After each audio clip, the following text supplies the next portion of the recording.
Hello and welcome to Dining with Death.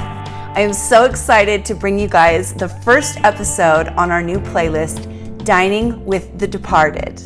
On this playlist, we're going to talk about infamous and famous people and people in history that have all passed, their lives, what they're famous for, and their favorite foods. I really hope you enjoyed this new playlist. We're going to be talking about a lot of really fascinating people. So, as always, I'm Stacey Lee. Let's begin. For our first subject on this new playlist, I chose one of my personal favorite superstars, Freddie Mercury. In my other life, I am a singer and a performer and have been doing that for many, many years. I have albums and I tour and I perform everything from casino cover gigs to original stuff. I've always wondered where people like Freddie Mercury get the chutzpah that they do. As someone who is a performer, I enjoy it, but I've heard artists like Pink talk about how she just knew she was destined to be famous, and no matter what it took, she was going to give up everything in her life. And that is just totally not me. I am like sitting on the couch watching movies, eating ice cream, raising my kids. So people like Freddie Mercury fascinate me because they are willing to do whatever it takes. And they have this like inner no F's given about them where they can just kind of do whatever on stage that brings people to them. It's a kind of confidence that I don't think you can teach. It's something that you're born with, and I think he was especially good at it. So he was born with the name of Farrokh Bulsara, and I hope I'm saying that right. He was born on September 5th, 1946 in Zanzibar, which is like one of those fun cities to say, right? Zanzibar. Freddie, then known as Farrokh, was in India for his entire childhood, but he attended British-style boarding schools. So he was raised kind of in more of a British way than a classical Indian way. And most of the classes that he took were music classes and art classes. And he was said to be really gifted in both of those things, even as a young child. Even as a child of 12 years old, he started a band called the Hectics. 12 years old is really, really young. What is that, like 6th grade or something? So, you can see what I'm talking about there with just kind of the guts, just that knowledge that this is what he wants to do at a really, really young age. 6th grade, I think I sang in a talent show once, but I wasn't like starting my own band. I don't think I started a band until I was in junior high. So this would have been like 6th grade. That's really, really young. So his parents lived there until 1964, when there was this thing called the Zanzibar Revolution, and lots of people were killed. And his parents took him and they fled India and went to Middlesex, England. So Freddie continued his high schooling in Middlesex, England, and he graduated just a couple of years after they moved there. And he started working as a baggage handler and would also sell secondhand clothes in the Kensington market. Friends always talk about him as being really quiet and shy and just really obsessed with music. He was constantly listening to Western-style pop music. So during this time, he joined a couple of bands. One was called Ibex, and then the other one was called Sour Milk Sea. I don't know if I can think of a worse name for a band. That was pretty bad. And neither one of the bands went anywhere, so he ended up just kind of back on his own. In 1970, he met Brian May and Roger Taylor, and they had a band called Smile, and Freddie joined that band as their lead singer. They had John Deacon join them in 1971 on drums, and Freddie started kind of lobbying to change the band name from Smile to Queen. And he knew he was homosexual, and he knew that there were homosexual connotations with that name, but he actually chose it because he liked the way it sounded regal and important and strong. So after a while of kind of bugging their management and kind of hounding the other members to change the band name, they finally relented, and the band Queen was born in 1971. One of the cool facts about Queen, their really awesome logo that's kind of known as the Queen crest, Freddie Mercury drew that. He's a super talented guy. It's made up of the 4 zodiacs of the band members: 2 lions, a crab for Cancer, that's me, and I believe the Virgo fairy or the Virgo scale, one of the two. Let's look here. the fairies. Mercury quickly became known in the UK. His voice, I mean, we've all heard his voice. It's been compared to that of an opera singer in that he does have a 3.5 octave range. At times he made claims of 4 octaves, which is just, those of you that do music, you understand that. But it also had a really strong and really powerful vibrato. And you hear that, often as he's singing, especially live. I notice it more in his live music than I do in his recorded music. But he had a technically fantastic voice.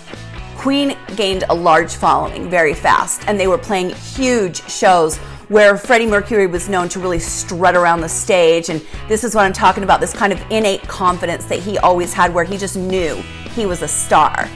It takes a lot of confidence to get up on stage and command the stage like he did.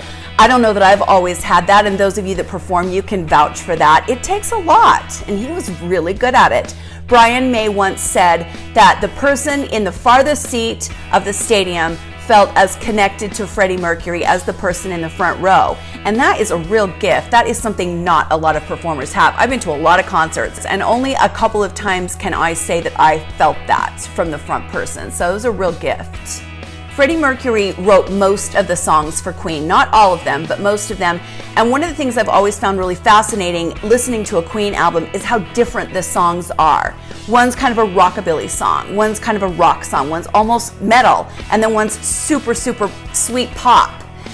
Nowadays, I don't even know if a record label would look at a band like that because they don't know who to market it to. Now it's all about marketing and it's all about who's going to buy that album. Well, if you have songs of different styles on there, who is going to buy that album? So maybe record companies should take a cue from Queen and not be quite so restrictive. Let artists, experiment a little bit more. Of all the performances that he gave, Freddie Mercury might most be remembered for his very famous performance at Live Aid in 1985. I was 15 years old when this concert happened. A lot of music critics consider Freddie Mercury's live performance at Live Aid to be the greatest rock vocal performance ever given. And that is saying a lot. I've seen Chris Cornell. Come on. Before the concert, Freddie Mercury was having some issues with his voice, and there were reports that people had said, don't perform. You're going to ruin your vocal cords. You're so sick, don't do this. And I think he just had a cold or something at the time. But he insisted on going on stage, and boy, he killed it. They did a performance of the song Radio Gaga, and the legend is that Freddie Mercury realized that time of day, all of the Brits would be coming home for tea and would be turning on their TVs. So he wanted to stay on stage a little bit longer. So he launched into an a cappella kind of sing-along with the crowd, and it turned into a very famous moment in rock history.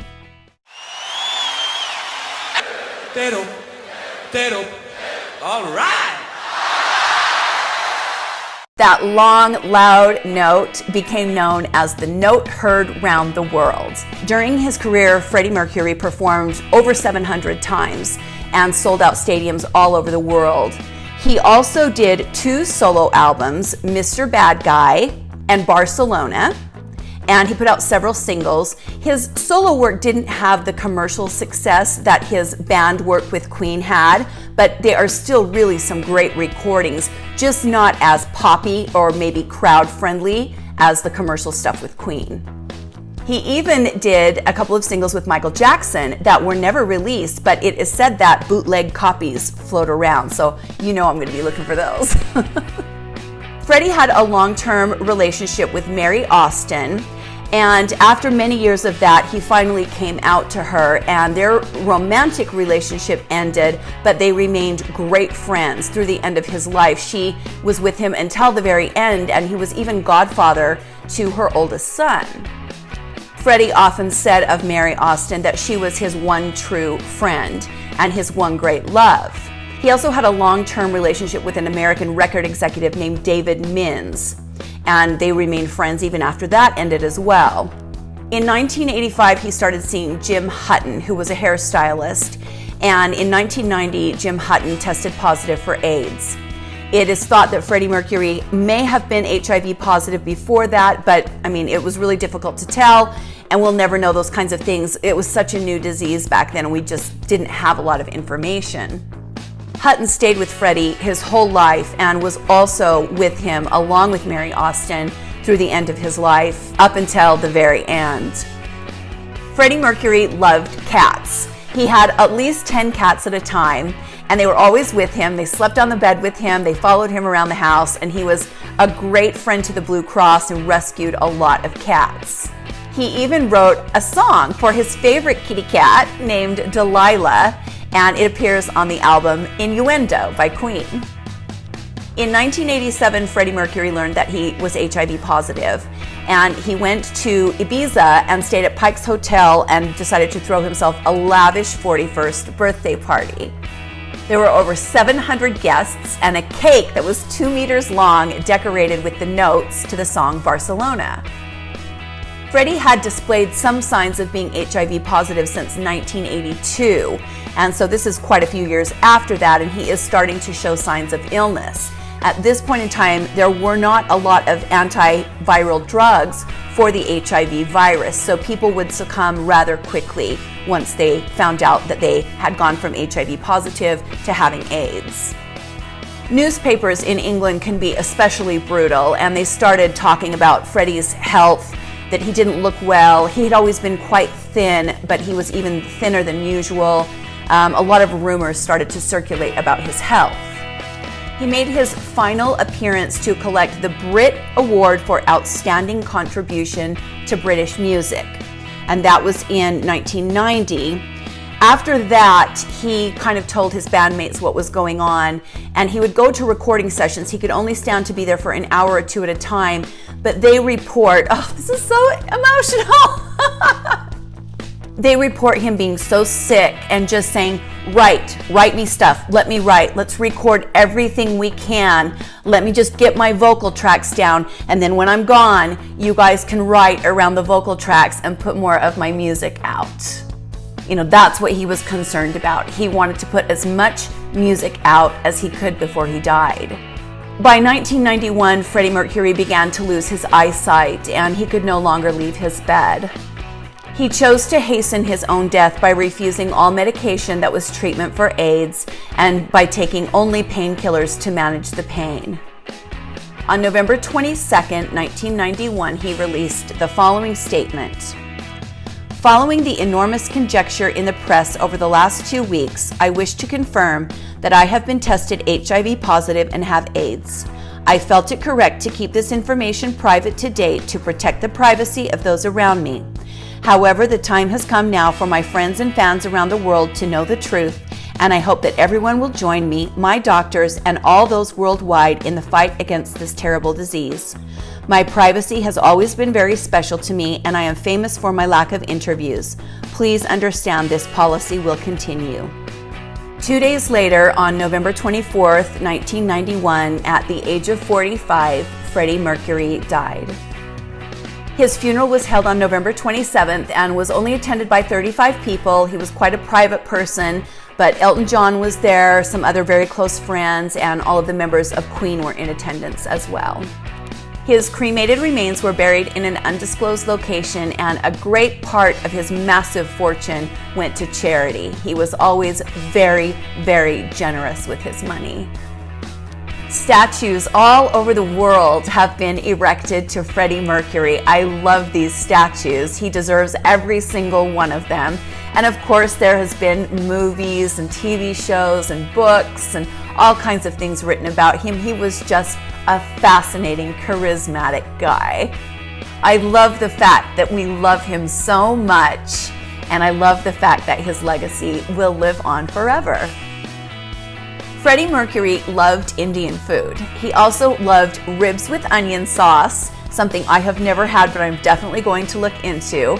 And although he did love Indian food, he was famously a very light eater. He always seemed to be very conscientious of his weight, and he would push food around on the plate to make it look like he had eaten more than he had, because people used to nag him about not eating enough. He loved to entertain his friends, and he was famous for having really fun wild, outrageous dinner parties where they would talk about music and art and movies. His favorite, supposedly, was Star Wars. So I have gone to one of my local Indian food joints, and I've got some things we're gonna try here today. We're gonna taste Indian food in honor of Freddie Mercury. Look at this beautiful Indian food. I've got naan, just a plain naan for me. This is an Indian style bread that is cooked up against the side of a very hot oven. And you use this to dip in the sauces. The flavor is all in the sauce. And so you use this to make sure you get every last bit of that good sauce. This is chicken tikka masala. Look at the color of that. This place just opened in my town, so I haven't had a chance to try it yet, and I'm so excited. I can't believe the color of that. It's just beautiful. This is curried chicken. I can smell the curried spices. It's always that cinnamon, kind of raisiny, sweet but savory. It smells so good. And then this is yellow jasmine rice. Usually when rice is yellow like this with Indian food, it has saffron in it, but it can also have other things. And there's usually a sweet version of this too that has raisins and sometimes nuts in it. But, oh, it smells so good. I can't wait to taste this. Indian food is probably the food that I'm the least comfortable cooking as a chef. I feel like I know the least about it, but I sure love eating it. And I plan to learn more about it so I can become better at cooking it as well. I gotta try this chicken tikka masala first. Look at these big chunks of chicken. That sauce is just, the color is unreal. I need it in the lipstick. Let's give this a taste.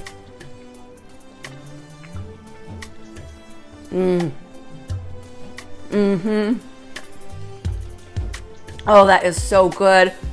I love the spices in Indian food because they're spicy, but they don't burn. They just warm gently. I love it. It's my favorite. Let's try this chicken.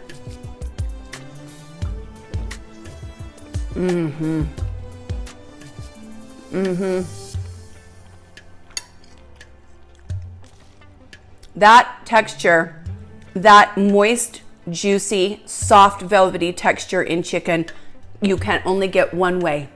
Time. Lots and lots of time. That sits in these sauces and cooks for a long time. Oh, that's good. I love naan. I don't eat a lot of bread, and so this is kind of a treat for me, but I'm gonna give this a taste in this sauce first.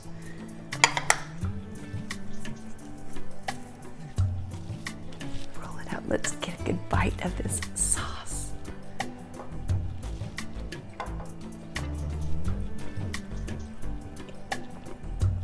Oh yeah.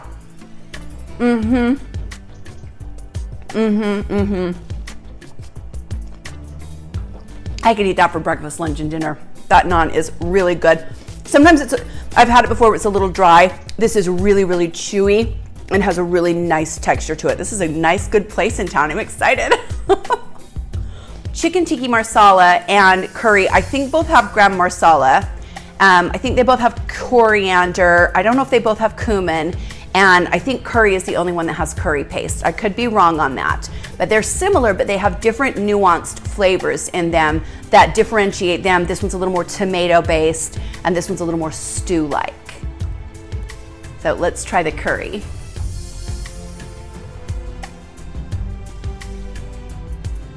These pieces of chicken are huge. Yeah, yeah, yeah.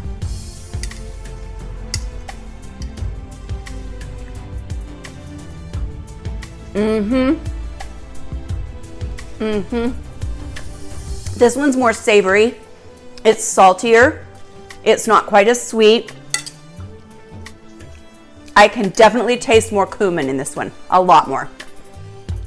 It's so good. That chicken.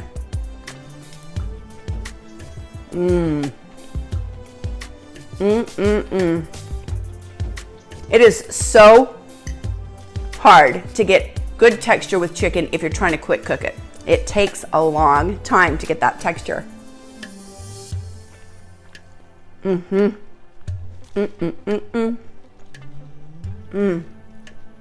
So good.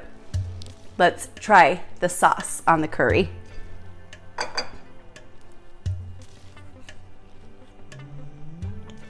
Oh, yeah. That is really good naan. You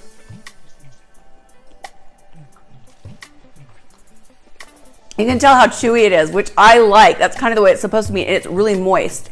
It's not crumbly and hard and dry. It's really, really good. The rice is also really good too. It's toothy.